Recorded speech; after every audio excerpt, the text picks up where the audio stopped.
고품격 테크 방송 아웃스탠딩 쇼. 안녕하세요. 아웃스탠딩 최용식입니다. 오늘은 메인 MC인 홍선표님이 패널로 나온 터라 제가 임시로 MC를 보게 됐는데요.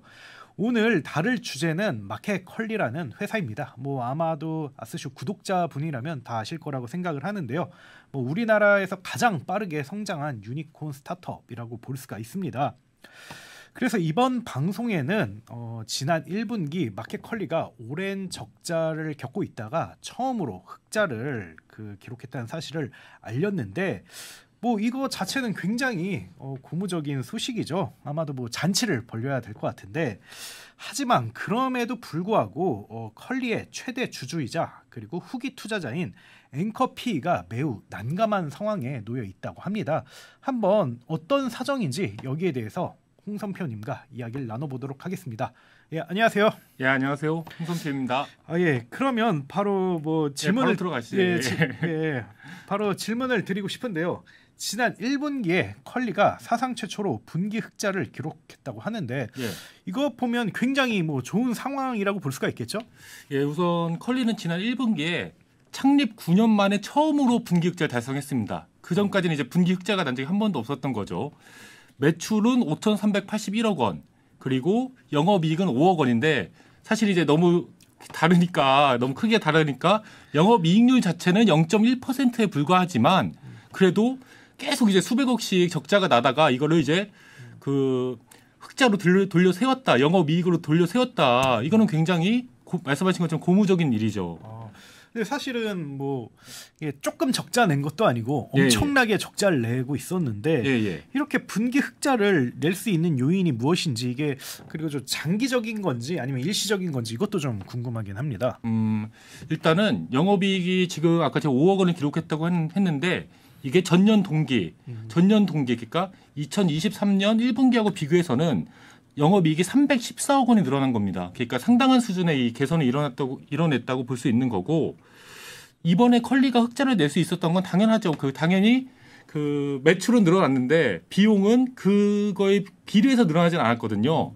정확하게 숫자를 말씀드리면 컬리는 지난 1분기에 모두 5,376억 원을 그 비용으로 지출했는데요. 2023년 1분기에 비해서 0.4% 감소했습니다. 그러니까 매출은 아까 제가 이렇게 늘어났는데 비용은 오히려 0.4% 감소한 거죠. 정확히 말씀드리면 매출이 5.8% 증가하는 동안 비용은 0.4% 증가했습니다. 이러니까 당연히 이 구조가 좋아질 수밖에 없는 거고, 지난 분기에 컬리의 상품 원가율을 보면 68%거든요. 상품 원가의 개념을 말씀드리면, 상품 원가란 거는 컬리가 어디서 이제 물건을 사와서 이제 판매하는 건데 그 물건을 사오는 가격이 거의 상품 원가가 된다고 보시면 됩니다. 제조업 업체 같은 경우에는 제조 원가라고 말하고, 이런 쇼핑몰 같은 데는 상품 원가라고 얘기하는데, 상품 원가율이 68%라는 거는 100원짜리 상품을 팔 때 68원에 사온다는 얘기거든요. 근데 이게 그 전까지는 상품 원가율이 거의 90%까지 가고 그랬었는데 2022년부터 이 상품 원가율이 70%까지 떨어졌어요. 그러니까 효율화를 좀 이룬 거죠. 거기서도 이제 상당히 이제 흑자가 난 요인이 발생했고, 또 작년에 창원하고 평택에 새롭게 이제 물류센터를 오픈을 했는데 그걸 통해서 약간 물류 효율의 개선도 좀 이뤄낸 점도 약간 이번에 처음으로 분기 흑자를 낸 요인으로 꼽히고 있습니다. 그러면 이게 일시적인 게 아니라 장기적일 가능성은 좀 있는 거네요. 그렇죠. 일회성으로 무슨 이벤트가 있어서 물건이 많이 팔린 게 아니고 매출은 5.8% 느는 동안 비용은 0.4% 오히려 감소했고, 그러니까 구조 자체가 좋아지고 있는 거죠. 상품 원가율도 상당 수준 이제 떨어졌고 68%까지, 그 전까지는 거의 이제 90%도 가까웠고 그랬었거든요. 그렇군요. 그래서 굉장히 고무적인 소식인데, 그리고 좀 얼핏 생각을 해보니까 1, 2년 전에 컬리가 상장을 시도했던 걸로 알고 있어요. 그게 그렇다 2년 정도 됐습니다. 근데 아쉽게도 잘 안 됐지만 그러면 이렇게 좀 손익 구조가 좋아졌으니까 다시 상장에 재도전할 수도 있겠네요. 그러면. 당연하죠. 그리고 컬리는 당연히 상장을 해야 되는 기업이고 언젠가는. 그래갖고 이제 컬리 실적이 나오니까 드디어 흑자가 났다. 1년 전과 비교해서 300억이나 이제 영업이익이 더 낮다.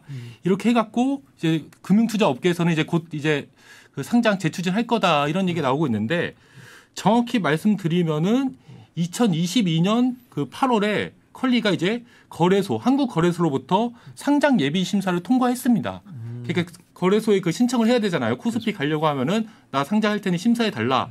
근데 5달 만에 스스로 상장을 이제 좀 연기했거든요. 왜냐하면 그 이후 절차 이제 뭐 증권 신고서 제출이라든지 그런 절차를 컬리가 밟았어야만 이 상장이 쭉 이어지는 건데 그냥 그거를 안 함으로써 사실상 이제 뭐 상장을 이제 자진 포기했던 거죠. 그리고 그때 기억나시겠지만 2022년도부터 약간 투자 혹한기가 좀 시작이 됐잖아요. 그래갖고 이제 뭐 그동안 이제 코로나 때 이렇게 비대면 플랫폼이라든지 커머스들이 엄청 높은 가치를 평가받았었는데 이제 코로나가 끝나가는 시점도 되고 또 이제 미국이 이제 또 기준금리를 올리니까 미국 중앙은행에서 그 투자금이 점점 줄어들면서 약간 그 높아졌던 기업 가치들이 굉장히 많이 또 저평가가 받는 국면으로 갔잖아요. 컬리도 이제 그 영향을 받았던 거죠. 그때는 원래 컬리가 2021년 말에 그 신규 투자를 유치했을 때 가장 최근 투자죠. 그 투자를 유치했을 때 기업 가치가 4조 원으로 평가받았어요. 그 투자자들이 아까 이제부터 말씀드린 앵커피가 4조 원의 기업 가치로 이거를 평가하고 투자를 한 건데 근데 그 상장 그 심사 과정에서 보니까 상장 추진 과정에서 보니까 불과 1년도 안 되는데 불과 이제 한 8개월 9개월 지났는데 몸값이 막 시장에서는 내 몸값이 1조라는 거예요. 그럼 이 도저히 이거를 1조 미만이었습니다. 정확하게는. 그러니까 이거 도저히 컬리 입장에서는 받아들이기가 힘들었던 거죠. 그리고 지금부터 말씀드린 앵커피 같은 투자자 입장에서도 나는 얘가 4조짜리인 줄 알고 투자했는데 지금 코스피 가면은 1조도 받기 힘들 것 같다. 그러면 당연히 일단 상장을 좀 멈추자 이렇게 생각할 수밖에 없는 거죠. 그랬었죠. 예. 그래서 그 컬리가 이렇게 어쨌든 이제 상장을 다시 한다 뭐 이런 소식 자체가 굉장히 고무적인 것 같은데 그런데 오늘 방송의 주인공은 사실 컬리가 아니라고 합니다. 오늘 방송의 주인공은 같은 공동 주인공입니다. 예. 앵커피라는 그렇죠. 앵커피라는 뭐 사모펀드이자 그 후기 투자자이자 주요 주주인데 근데 얼마 전에 홍선표님이 쓴 기사를 보니까 앵커피가 한국 시장에서 뭐 철수한다 뭐 이런 기사를 쓰셨는데 철수한다는 아니고 철수할 수 있다. 철수설이 굉장히 지금 많이 돌고 있는 상황이다. IB 업계에서는 좀 사실 또 좀 핵심 인력이라고 꼽혔던 분들이 좀 다른 데로도 많이 이제 옮겨가시고 그런 상황이라서 그거에 대해서 약간 제가 컬리 투자하고 연결해서 한번 기사를 썼었습니다. 그게 좀 어떤 일인지 한번 소개해 주시면 좋을 것 같습니다. 우선은 이 정식 명칭은 앵커 에쿼티 파트너스입니다. 앵커 에쿼티 파트너스인데 그걸 좀 줄여갖고 앵커 P, 앵커 그 사모펀드 운용사 이렇게 부르는 거고요. 현재 2024년 6월 기준 컬리의 최대 주주입니다. 컬리의 최대 주주고 컬리 주식의 13.5%를 갖고 있고 그리고 이 회사는 한국 회사는 아니거든요. 그 홍콩계 회사인데 홍콩계 회사입니다. 홍콩에 본사가 있으니까. 그리고 지난해 한 말부터 현재까지 아까 말씀드린 것처럼 IB 업계에서는 이 앵커피가 한국에서 철수할지도 모른다는 그런 소문이 좀 돌고 있어요. 그런 소문까지. 왜냐하면은 근데 이 회사가 창립된 이후로 거의 이제 한국을 주무대로 활동을 해왔는데 홍콩계 회사지만 한국을 중심으로 활동을 해왔는데도 철수할까지 돌고 있다. 이런 얘기가 나오고 있고 그 이유에 대해서는 이제 차차 말씀드릴 텐데 현재 이 회사가 그동안 투자했던 회사들이 어딘지 한번 좀 말씀드리면은 우선은 이제 두나무는 다 아시잖아요. 워낙 유명하고 그리고 라인 게임즈도 있고 또 카카오 엔터테인먼트 그리고 저희가 얼마 전에 또 기사로 썼던 프레시지도 있고 이투스 온라인 교육업체 이투스 그리고 메타엠 그리고 투썸플레이스는 이미 매각했는데 이런 데 막 투자하셨던 거거든요. 근데 현재는 신규 투자는 좀 중단돼 있고 신규 투자는 2022년 말부터 거의 안 하셨어요. 그 한 가지 사례 빼고는. 그리고 포트폴리오의 상당수도 좀 지금 매물로 내놓은 상황입니다. 일단 포트폴리오들 보니까 하나하나 들으면서 좀 쎄하더라고요. 예. 그래서 어떻게 보면 굉장히 좀 그 포트폴리오들이 다 유명한 기업들이고 그래서 좀 앵커 에쿼티 파트너스 자체가 좀 뭐랄까 좀 심상치 않은 그런 회사인 것 같은데 일단 이 사모펀드가 어떤 사모펀드인지 모르시는 분들도 있을 수 있으니까 간단하게 좀 설명을 해주신다면 좀 어떨까요? 일단 뭐 사모펀드 개념부터 간단히 말씀드리면 사모펀드는 49인 이하의 투자자들부터 돈을 받아갖고 그 돈을 이제 굴리는 거죠. 좋은데 투자해갖고 기본적으로 이제 뭐 운용에 대한 대가를 수수료도 받고 그리고 자신들이 정한 기준 이상의 성과가 나면은 그 돈도 이제 약간 성과 보수, 뭐 보너스 같은 걸로 받는다고 이해하시면 되는데 아까도 말씀드렸듯이 이 회사의 본사는 홍콩에 있기 때문에 홍콩계 회사로 분류돼요. 근데 사실 이 회사를 창업하신 분은 한국인들이고 운용력들도 대부분 한국 분들의 비중이 높으시거든요. 우선 이 회사 자체는 2012년에 설립이 됐고요. 2012년에 설립이 됐고 창업자는 그 안상균 대표님이십니다. 그리고 안상균 대표님은 우리나라 투자업계에서 굉장히 흔히 말하는 입지전적인 인물이신데 그 이유는 한국인으로는 처음으로 골드만삭스 굉장히 큰 투자은행이잖아요. 가장 큰. 네, 골드만삭스 그룹의 핵심 투자 부서에서 파트너 지위까지 오르셨던 분이에요. 여기서 제가 한국인으로 얘기하는 건 국적 기준이고 그 전에도 이제 한국계로는 좀 계셨죠. 유명한 분들 계시는데 한국인으로 그리고 딱히 이제 뭐 외국에서 그 전까지 막 공부를 하셨던 것 같지는 않더라고요. 왜냐하면 서울대 또 경제학과 출신 이렇게 국내 대학 나와갖고 골드만삭스 하셔갖고 파트너 되셨고 골드만삭스 자기자본 투자그룹이라는 데서 아태 지역 담당하는 파트너를 끝으로 이제 거기 나와갖고 그 앵커피를 이제 창업을 하셨던 거죠. 그리고 현재 이제 이 앵커피 같은 경우에는 한 30여 곳의 기업에 투자했는데 근데 한국 기업들의 비중이 좀 높은 것 같아요. 제가 그 명단을 봤더니. 근데 한국뿐 아니라 홍콩, 중국, 싱가포르 그쪽 기업들한테도 좀 투자를 하고 있고 또 한국 법인은 뭐 변성훈 대표라고 이분은 서울대 법학과 나오신 분인데 그분께서 좀 이끌고 계십니다. 근데 사실 제가 또 얘기를 좀 종합을 해보면 대부분의 투자 결정은 이 안 대표님께서 좀 한국 투자 결정에도 상당히 관여를 하시는 편이다. 당연히 본인이 뭐 총괄 대표니 당연히 이제 이렇게 참여해서 의견 내시는 거면 당연하기도 한데 그런 상황입니다 지금. 근데 좀 흥미롭긴 하네요. 왜냐하면 한국인이 외국 돈을 모아서 뭐 여러 기업에 투자하지만 그저 한국 기업이 많다 뭐 이런 컨셉인데 그러면 아무래도 사모펀드는 제가 알기로는 AUM이라고 해서 굴리는 돈이 좀 그 중요하다고 들었는데 좀 규모가 대체로 어느 정도 되죠? 아까 제가 한 가지 말씀드린 걸 까먹었었는데 이 회사 같은 경우에는 특이한 점이 한국인이 창업한 외국계 회사인 것도 있고 두 번째는 한국 기관 투자가들로부터 돈을 모아서 그 돈으로 투자하는 경우는 거의 없습니다. 우리가 보통 이런 사모펀드라든지 한국 사모펀드라든지 한국 VC들은 한국 자본으로 돈을 받잖아요. 무슨 뭐 각종 공제해, 뭐 연기금 이런 데서 돈을 받아갖고 그걸 굴리는데 이쪽은 돈에 나오는 그 원천이 외국 그 기관 투자자들이거든요. 외국 기관 투자자로 받아서 한다는 게 굉장히 좀 독특한 점이라고 할 수 있고 운용 자산 규모가 6조 원 정도가 되고 펀드는 총 4개 펀드에서 4개 펀드를 통해서 이렇게 6조 원을 이제 굴리고 있습니다. 그리고 아까 제가 말씀드렸듯이 30여 곳 정도를 뭐 아태 지역에 30여 개 정도를 이렇게 하고 있고 이 회사가 이렇게 2012년에 창업을 해갖고 지금까지 한 13년 된 거잖아요. 횟수로는. 근데 운용 자산이 이제 6조 원대 정도 한 거는 엄청 초대형 PE는 아니지만 그래도 그렇게 뭐 중형 이상형 되는 PE로 이제 성장을 한 거거든요. 그런 운용사로. 근데 그렇게 돈을 모을 수 있었다는 것 자체가 그동안 이제 성과를 보여줬기 때문에 한번 성과를 보여주니까 그 이제 투자자들이 그래도 괜찮다. 돈 좀 쏴줄 테니까 열심히 해봐 해갖고 모을 수 있었고 대표적인 걸로는 2019년에 의약품 유통업체 그 지오영이라는 의약품 유통업체가 있는데 그 회사 지분 매각으로 3,500억을 벌었습니다. 그 매각 차익으로. 그리고 2022년에는 건강식품 제조기업 헬스밸런스 그리고 폐기물 처리업체 에코그린 홀딩스에 대한 그 엑시트라는 거는 이제 그 지분을 팔았다는 걸 말씀드리는데 성공적으로 잘 끝냈고 이런 성과가 있으면서 이제 좀 그 인정을 받게 된 거죠. 실력이 있는 실력이 있죠. 실력이 있죠. 근데 뭐 또 기사를 보니까 2년 만에 4천억 원의 차익을 남긴 레퍼런스도 있다고 하는데 그건 좀 어떤 거죠?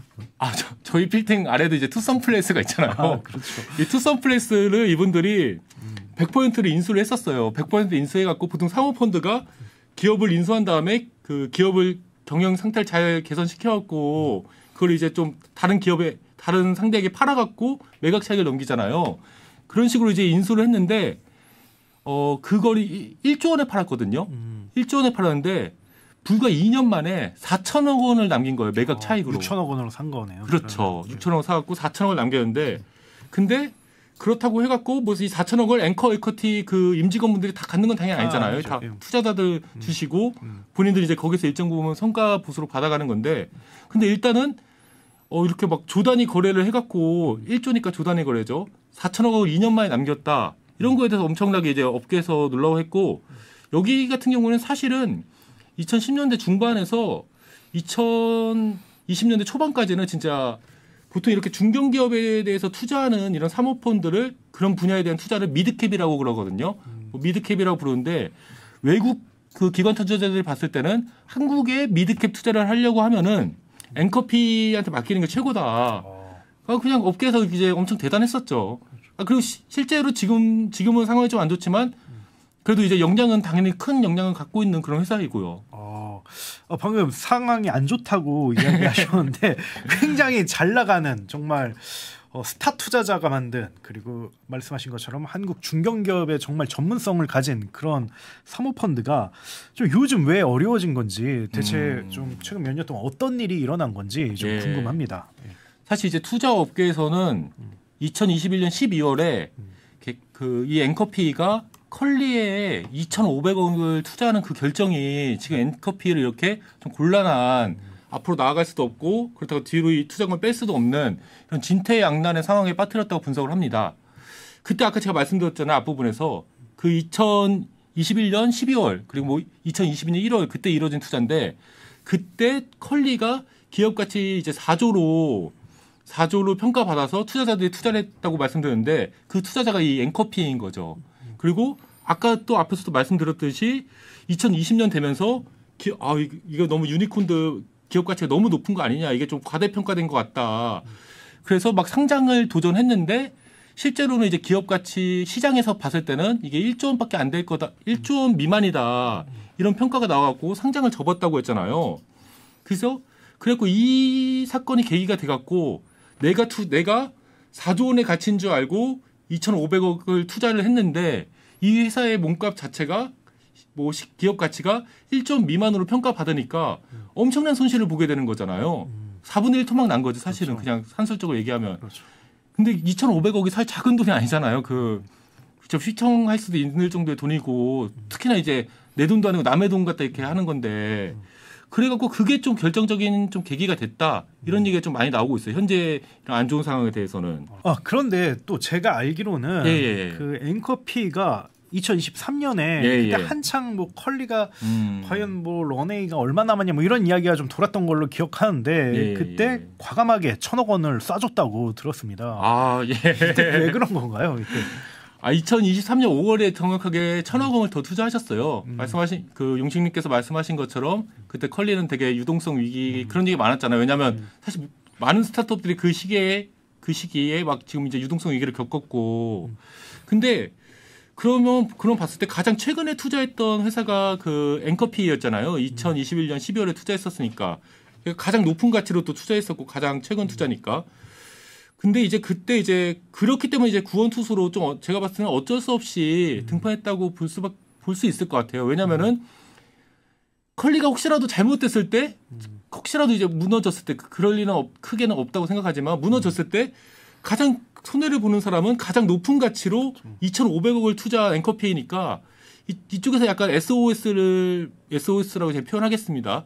조금 이제 추가 투자금이 필요합니다 했을 때 가장 적극적으로 나서줘야 될 사람은 이제 앵커피가 됐던 거죠. 아니면 왜냐하면 결국 내가 안 도와주면 가장 피해를 보는 사람은 앵커피가 되는 거니까 그런 맥락에서 약간 1,000억 원을 긴급 수혈했다 이렇게 볼 수 있는데 두 번째 투자 시점에 그 앵커피가 평가했던 컬리의 가치는 2조 9천억 원이었습니다. 그러니까 자기네들이 평가했을 때도 첫 번째 투자에 비해서 두 번째 투자 때는 기업 가치를 1조 1,000억이나 이제 내려서 이제 투자를 한 거죠. 왜냐하면 또 추가 투자하면서까지 4조 원의 가치로 투자한다는 건 사실은 아무리 내 지분은 이미 들어가 있는 회사지만 좀 어불성설이고 그런 상황이라서 1,000억 원을 또 투자를 해갖고 총 3,500억 원을 지금 컬리에 투자한 겁니다. 아, 그렇군요. 그리고 앵커피가 올해 초에 리픽식이라는 걸 했다고 들었는데 이게 뭐 우리말로는 전환가 조정이라고 볼 수가 있는데 좀 이거에 대해서 좀 그 설명을 해주시면 좋을 것 같습니다. 이제 앵커피가 컬리의 그 최대 주주가 된 게 사실은 이것 때문이에요. 올해 초에 리픽싱을 하기 전까지는 그 최대 주주가 아니었었는데 리픽싱이라는 거는 약간 전환 가액 조정이라는 건데 어떤 거냐면은 우선주를 보통주로 전환하는 겁니다. 왜냐하면 우선주는 의결권이 없잖아요. 그래서 전환주로 조정을 하는 건데, 그러니까 뭐 1대1로 그러니까 처음에 정해진 가치가 있을 겁니까? 1대1로 전환한다로 처음에는 정해놨는데 그 비율을 바꾼 거죠. 본인 앵커피한테 더 유리하게. 자, 제가 말씀드릴게요. 2023년 5월 투자 당시 앵커피는 1대1의 비율로 내가 받은 내가 그 우선주를 보통주로 전환할 수 있는 조건으로 그 1,000억 원을 쏜 겁니다. 아까 그 1,000억 원을. 1대1의 조건이었습니다. 근데 여기서 단서 조항이 하나 있었어요. 단서 조항이 뭐냐면 만약 컬리가 2023년에 영업 손실을 내면 전환 비율을 전환주 한 주당 보통주 한 주로 바꾸겠다. 보통주 1.85주로 바꾸겠다. 그러니까 만약 너네가 이 올해 영업이익을 내지 못하면은 보다 더 유리한 조건으로 앵커피가 이제 보통주로 받아갈 수 있었던 거죠. 지분을 더 많이 가져갈 그렇죠. 수 지분을 있도록. 더 많이 받아가는 거죠. 왜냐하면 처음에는 전환주 한 주당 보통주 한 주였는데 지금은 앵커피가 갖고 있던 전환주 한 주당 그 보통주 1.85주니까 85%를 더 많이 가져갈 수 있는 거잖아요. 그리고 실제로 컬리가 분기흑자를 낸 거는 올해 1분기가 처음이잖아요. 그러니까 지난해는 당연히 아까 말씀드렸듯이 한 그 영업 손실을 냈고 그러니까 당연히 이 조항이 발동이 된 거죠. 이 리피싱 조항이. 그래서 본인들이 갖고 있던 전환 우선주를 1대 1.85로 했고 그래갖고 결국엔 지금은 지분율이 더 올라가서 13.5%를 가진 최대 주주가 된 거고 사실 그래서 어떻게 보면은 본인들이 진짜 원해갖고 최대 주주가 된 거는 아닐 수도 있죠. 사실은 이렇게까지 시간이 걸릴지도 모르셨을 거고 1,000억 원을 또 추가로 투자해야 됐을지도 당연히 모르셨을 거고 근데 여하튼 이 리픽싱 조항 때문에 그 최대 주주가 되셨고 현재 이제 업계에서 바라봤을 때는 업계에서 그 분석을 해보면은 앵커피가 그 손실 자기들이 투자한 거에 대해서 손실을 보지 않기 위한 컬리의 기업 가치 하한선이 2조 8천억입니다. 컬리의 기업 가치가 2조 8천억 이하로 평가받으면은 앵커피가 투자한 그 원금들은 사실상 그 손실 구간에 있는 거죠. 기관 투자가분들이 우호적으로 평가해도 컬리의 기업 가치가 한 1조 정도면 상당히 우호적이라는 얘기가 나오잖아요.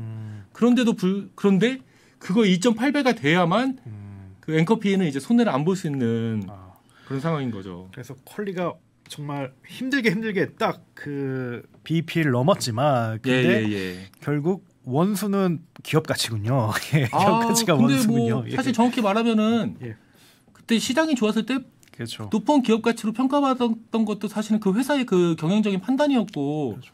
그리고 뭐 크든 회사든 작은 회사든 본인들의 경영적인 판단에 대한 책임은 사실은 본인들이 지는 거고 그때 이제 투자금 많이 받으셨잖아요. 좋은 그렇죠. 조건으로. 그래서 이제 드디어 이제 책임을 져야 될 시점이 온 것 같은데 그래서 뭐 그렇게 말씀드릴 수 있죠. 아마 지금 그 2.8조 원을 넘어야 이익을 볼 수 있는데 지금 1조 언더라는 거잖아요. 그러면 좀 앵커피의 출자자들 쉽게 말해서 LP들은 굉장히 불안하고 그리고 화가 날 그런 상황일 것 같은데요. 굉장히 화가 나셨고 사실 아까 얘기했던 한국철수설 그런 것도 약간 다 거기서 비롯된 건데 앵커피 같은 경우에는 아까 말씀드린 해외 투자자들한테 돈을 받는데 앵커피가 2022년 그 말부터 그 신규 투자를 거의 안 하고 있습니다. 아까 얘기했던 2023년 5월에 했던 컬리에 대한 추가 투자 빼고는 4조 원 가치로 했던 게 1조 원으로 평가받은 것 2020년 그 하반기였잖아요.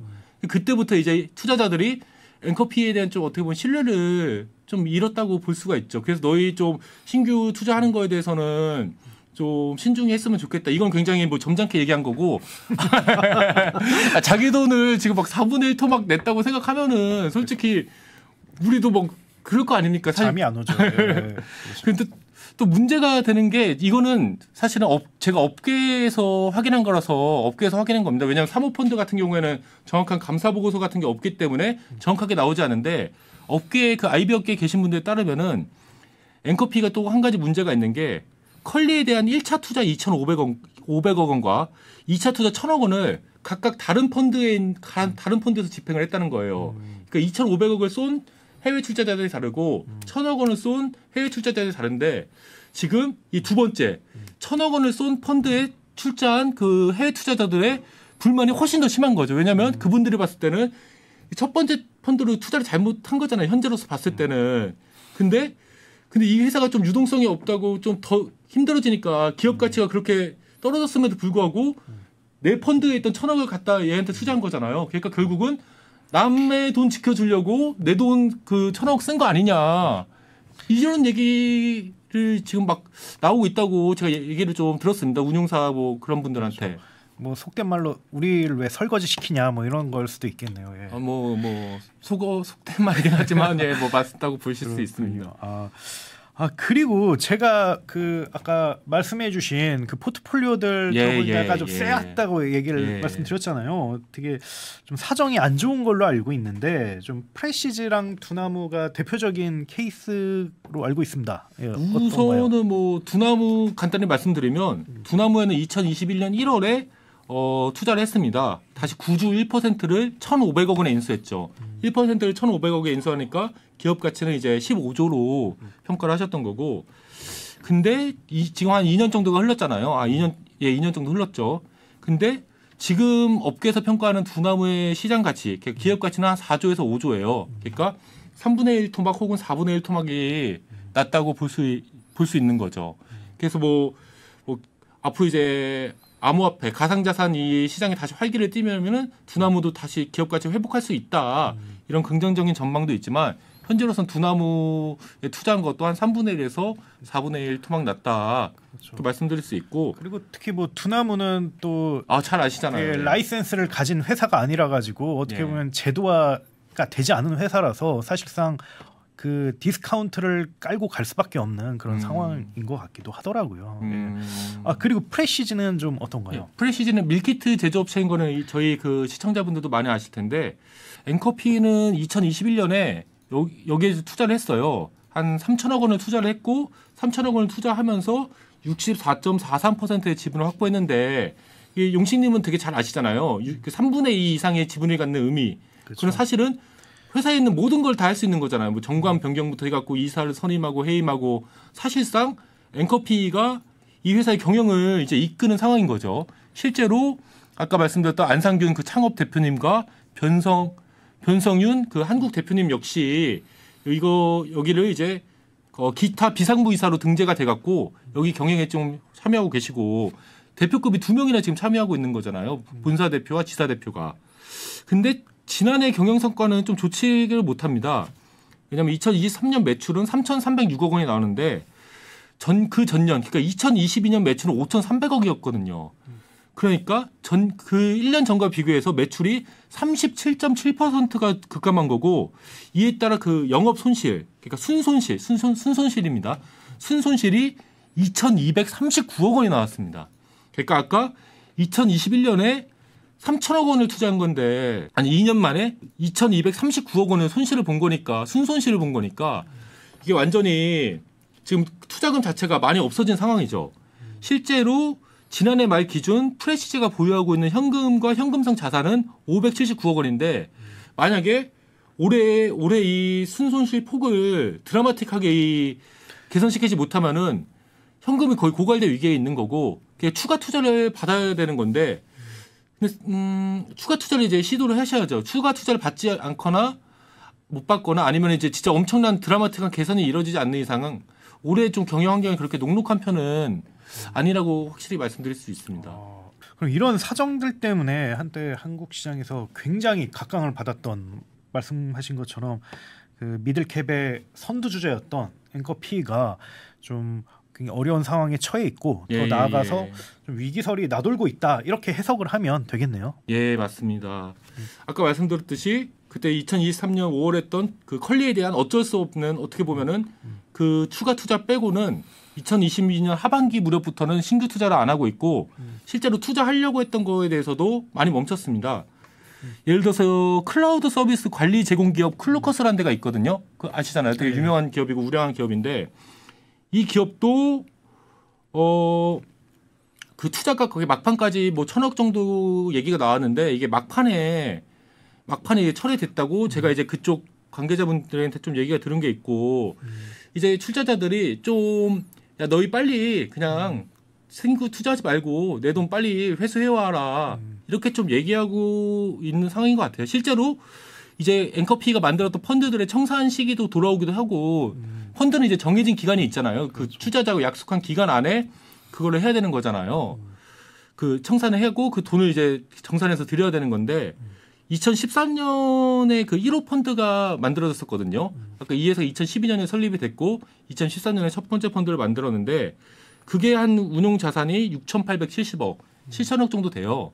그 안에 담긴 것부터 이제 매물로 빨리 내놓고 있는데 그 콜센터 업체 메타엠 그리고 스마트 도어록 제조기업 솔리티 이렇게 1호 펀드 안에 담긴 기업들을 지금 매각을 좀 하려고 하고 있습니다.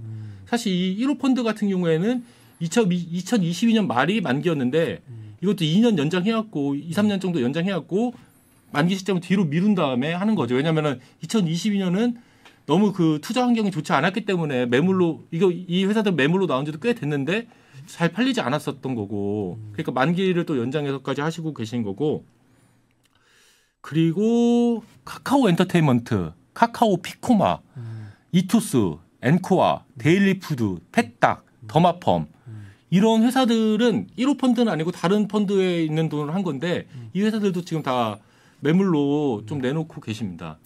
근데 한 가지 말씀드리면 저는 사실은 제가 취재하면서 철수설이 있다는 얘기는 들었지만 그래도 상당히 많은 분들이 2010년 넘게 한국을 주무대로 되게 외국 투자자들 돈을 받아왔고 좋은 기업들한테 많이 투자했던 그런 앵커피인데 주무대인데 지금 약간 퀄리 때문에 사실 그 상황이 좀 안 좋은 건 맞는데 그래도 한국 시장 철수설은 좀 너무 나간 얘기다. 그냥 저 요즘 많이 힘들다고 하니까 그러면 이제 소문이 많이 나잖아요. 근데 한국 시장 완전 철수하지는 않을 거다. 그런 이야기 그렇게 좀 어느 정도 경험이 많으신 분들은 좀 그렇게 많이 보시는 것 같더라고요. 뭐 아무래도 뭐 이것저것 엮여 있는데 일단 풀고 나서 뭐 생각을 해봐야지만 당장 할 일은 사실 없겠죠. 알겠습니다. 그러면 지금까지 앵커피가 처한 상황에 대해서 주로 살펴봤는데요. 그런데 또 앵커피가 컬리의 최대 주주인 것을 넘어서 상장에 대한 최종 권한까지 갖고 있다. 뭐 이런 이야기도 있는데 이건 또 뭡니까? 정확히 말씀드리면 앵커피가 원하면은 컬리의 상장 다른 모든 투자자들이 우린 상장합시다 이렇게 해도 앵커피가 안 된다 하면은 그 상장 그 절차를 멈출 수가 있는데 이거는 사실은 근데 그 계약서가 이제 사모펀드와 컬리 측의 계약서가 제가 확인을 못하죠. 왜냐하면 당연히 양쪽 다 만약에 제가 여쭤본다고 하더라도 애초에 답변을 안 해주실 문제이기도 하잖아요. 이게 그 계약 관련된 그런 민감한 조항들은. 근데 그 당시 투자할 때부터 업계에서는 그 2021년 12월 그때 2,500억을 투자했을 때부터 앵커피가 컬리로부터 적격 상장, 퀄리파이드 IPO라는 그런 조항을 보장받았다는 얘기가 되게 많았었습니다. 안 그러면 그렇게 막 2,500억을 저 밸류로 투자하기가 쉽지 않다 이런 얘기도 많았었고. 근데 이게 보통 어떤 거면 상장 비토권, 비토라는 게 약간 거부할 수 있는 거잖아요. 거부를 한다는 건데, 그러니까 상장을 거부할 수 있는 권한이 한 건데 이런 겁니다. 내가 이 회사에 투자를 했는데 제가 용식님 회사에 투자했는데 용식님이 내가 생각하기에는 내가 생각하는 것보다는 너무 낮은 가치로 지금 상장을 하려고 한다. 그럼 제가 용식님한테 가고 나 상장 비토권 쓸 테니까 하지마. 상장하지 마. 이렇게 할 수 있는 권리를 말하는데 제가 알기로는 이 회사가 유일하게 앵커피가 유일하게 계약서에 적격 상장 조건, 적격 상장 조항을 가지고 있는 회사로 알려져 있습니다. 힘이 막강하죠.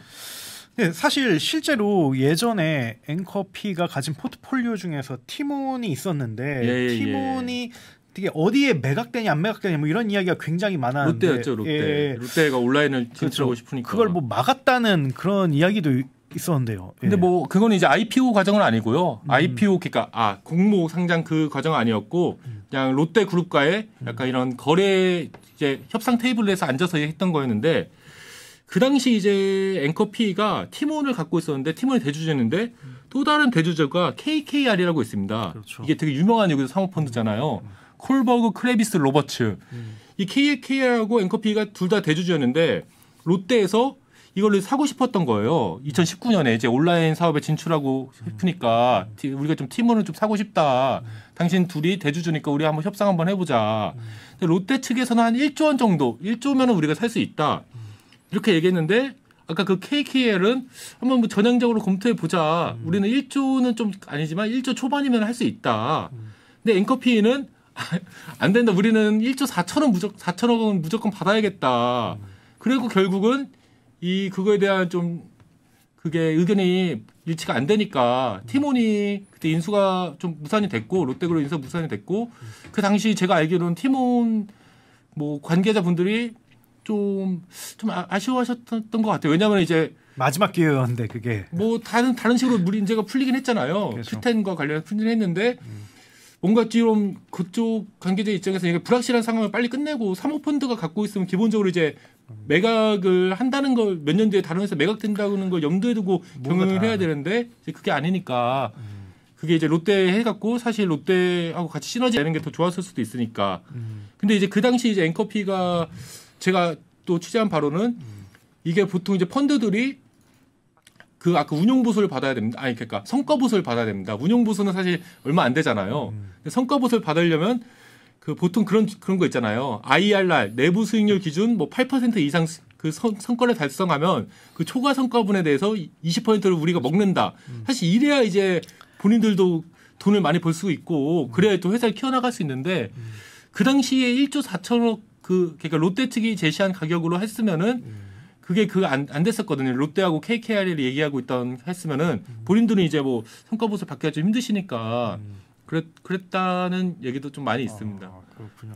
결국에는 이제 Q10에 매각됐는데 제가 알기로는 밸류에이션도 이보다 훨씬 낮고 그리고 무엇보다도 현금이 아니라 주식 교환이라 가지고 예. 지금도 그래서 갖고 계세요. 네, 그렇군요. 앵커피가 팔았으니까 앵커피가 그 주식 갖고 있죠. 이게 사실 제가 생각을 해봤더니 근데 펀드 운용사는 이게 자기 돈이 아니기 때문에 이 돈은 언젠가는 투자자들한테 돌려줘야 되는 거잖아요. 그렇죠, 뭐 7년이든 10년이든 그러면 현금으로 주식을 갖고 있으면 또 언제 또 이걸 매각할지도 잘 모르는 거고 그렇죠. 그런 부분이 좀 약간 근데 사실 본인들이 생각하시기엔 최선의 판단을 하신 거고 항상 제가 말씀드리듯이 경영에 대한 판단은 그 성과도 본인이 갖는 거고 그렇죠. 책임도 본인이 지는 거고 뭐 컬리 지금 투자하신 것도 뭐 그 같은 맥락에서 볼 수 있죠. 본인들은 4조 원대 기업이라고 생각했으니 4조 원을 한 거고 그럼 본인들이 이제 더 근데 컬리가 4조 원 이상으로 당연히 될 수도 있는 거잖아요. 당연히 될 수도 있고 근데 지금으로서는 좀 상황이 좋아 지금으로서는 아직 어떻게 될지 모르는 상황이지만 좀 그래도 나중에 뭐 좋은 결론으로 돌아올 수도 있는 거고. 그렇군요. 그러면 이런 점들을 다 고려하면 좀 앵커피가 원하는 컬리의 최종 몸값 이건 한 어느 정도가 될까요? 아까 제가 이제 그 리픽싱을 행사를 하면서 컬리에 투자한 평균 기업 가치가 앵커피가 컬리에 투자한 평균 기업 가치가 2조 8천억 원 정도 된다고 말씀드렸잖아요. 그 전환가액이 조정이 되면서. 근데 그렇기 때문에 뭐 2조 8천억만 넘으면 되는 거 아니냐 이렇게 생각하실 수도 있는데 근데 아까 제가 취재한 바에 따르면은 그 첫 번째 투자 4조 원대 가치로 들어갔던 1차 투자에 돈을 댄 그 투자자들과 2차 투자에 들어간 펀드가 다르다고 말씀드렸잖아요. 그런데 그래서 만약에 2조 8천억 원에 들어가면은 이 두 번째 투자자들은 뭐 어느 정도 괜찮을 수도 있겠죠. 어느 정도 손해는 안 볼 수 있는데 이 4조 원의 그 가치로 들어간 첫 번째 투자 그 펀드 투자자들은 손해를 보게 되는 겁니다. 2조 8천억으로 한다고 하더라도 1조 2천억의 기업가치 손실을. 근데 앵커피가 지금 이렇게 막 해외 투자자들한테 좀 약간 뭐라 할까요? 좀 약간 신뢰를 좀 약간 잃은 상황인데 과연 그 2,500억 원에 대해서 그 정도의 평가 절하를 감수를 할까? 그런 생각이 저는 좀 들고요. 그리고 두 번째는 이거는 그러니까 정확하게 제 공식 문서를 본 건 아닌데 왜냐하면 제가 이제 둘한테 가갖고 계약서를 보여달라고 할 수는 없는 거잖아요. 보여주지도 않으실 거고. 근데 아까 얘기했듯이 그 적격 상장 조항 있잖아요. 퀄리파이드 IPO. 그 당시 시가총액 6조 원을 기준으로 상장을 한다. 그 이하면은 나는 이제 이거를 그 상장 절차를 나는 뒤집어 엎어버릴 수도 있다. 중단시킬 수도 있다. 이런 걸로 지금 알려져 있거든요. 6조 원. 근데 사실은 지금으로서는 좀 요원해 보이는 그런 금액이긴 한 것 같습니다. 근데 뭐 아마 합리적일 겁니다. 왜냐하면 최소한 50%는 먹어야 그래야 이제 리스크 감당한 그런 보람이 있기 때문에 말씀하신 대로 뭐 최소 6조 원은 바라보지 않을까. 그렇게. 아니면은 진짜로 막 여기 이거는 빨리 이제 그 처리하고 싶다는 생각이 드시면은 빨리 처리하고 싶다고 하면은 그 한 4조 1차 투자 때까지만 그때 했던 기업 가치까지만 맞춰 주더라도 주주들한테 일단은 원금은 손실을 안 시켜 드리는 거잖아요. 약간 그래서 약간 3조에서 진짜 더 기준선을 낮추면 3조에서 4조면은 계속 너무 갖고 있는 것보다는 근데 워낙 큰 돈이라서 또 어떻게 생각하실지는 모르겠지만 그런 생각도 들고 있는데 근데 사실 지금 장외 거래 가격을 바탕으로 추산하면은 컬리의 그 기업 가치가 지금 6월 기준 한 5천억 후반에서 6천억 초반으로 이렇게 움직이고 있거든요. 근데 이제 사실 근데 물론 그 비상장 시장에서의 그 소규모 거래를 바탕으로 기업 가치를 추산하는 건 좀 약간 문제가 있긴 하지만 좀 부족함이 있지만 일단은 장외 시장에서는 그 정도 기업 가치로 거래가 되고 있고 컬리에 굉장히 좀 보다 더 우호적인 기관 투자가 분들이 제시하는 것도 한 1조 원 정도. 그렇기 때문에 그 4조 1차 투자 때 그 4조 원을 맞추려면은 기업 가치가 지금보다 4배는 커져야 된다는 건데 과연 이게 막 빠른 시일 안에 달성될 수는 좀 힘들지 않을까 하는 생각은 좀 하긴 합니다. 뭐 마치 비율을 들자면 뭐 단기간에 그 기업 가치 5배에서 10배 올려 뭐 이런 것처럼 들리기도 하는데 아니 뭐 올릴 수 있는 거야 올려야죠. 굉장히 그러니까 다시 말해서 굉장히 쉽지 않다는 본인들이 거죠. 예. 내가 막 10조짜리 기업이라고 주장한다고 해서 그건 중요한 게 아니잖아요. 시장이 너는 5천억 기업이야 하면 5천억 기업 되는 거고 시장에서 평가하는 거고 시장에서 평가받기 위해서 상장을 하는 거 아닙니까? 냉정하게 얘기하면은. 그렇군요. 그러면 앞으로 추이 어떻게 보십니까? 그러면 일단은 컬리 자체는 흑자 추세로 완전히 전환을 했잖아요. 굉장히 전환했고 몇백억대 손실을 봤었는데 지금은 그 300억 정도로 그걸 줄였고 분기에 300억 정도로 더 이제 영업이익을 내기 시작했고 그러니까 손실을 300억이나 줄였잖아요 한 분기에. 그러니까 굉장히 좀 그 현재로서 상황은 좋다고 보고 아까 말씀드렸듯이 매출은 한 6%까지 올라갔는데 비용은 오히려 줄어들었다. 0.4%. 분명히 이거는 경영 효율화를 하신 거거든요. 그러니까 기업 자체는 성장할 거라고 좀 생각이 듭니다. 뷰티컬리라고 화장품 그 진출하신 지 몇 년 됐는데 그것도 좋은 성과 내고 있고. 근데 다만 그것과는 별개로 과거에 그 굉장히 그 어떻게 보면은 굉장히 유례를 찾아보기 힘든 정도의 그런 시기에 좋은 시기에 받았던 기업 가치까지 과연 올라갈 수 있을까? 그거에 대해서는 한번 좀 생각을 해봐야 되고 꼭 불가능하다고 생각하지는 않지만 단기간에 이루어지지는 않을 수도 있다는 생각은 좀 많이 하고 있습니다. 그렇군요. 물론 뭐 드라마틱한 성장 곡선이 나온다면 좀 기다려도 괜찮겠지만 만약에 지금 같은 수준이라면 굉장히 많은 고민을 하겠네요. 적당한 시기에 이렇게 털어야 될지 아니면 계속 기다려야 될지 아마 여러 가지 측면에서 고민이 좀 많을 것 같습니다. 이제 아쉽게도 시간이 됐습니다. 오늘은 마켓컬리와 그 투자자인 앵커피를 주제로 이야기를 나눠봤는데요.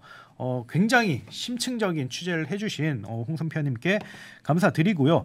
저희 아스쇼는 앞으로도 더 재미있는 주제, 더 흥미로운 주제 가져오도록 하겠습니다. 그러면 좋아요, 구독, 알림 설정까지 부탁드리고요. 저희는 다음에 또 인사드리도록 하겠습니다. 감사합니다. 감사합니다.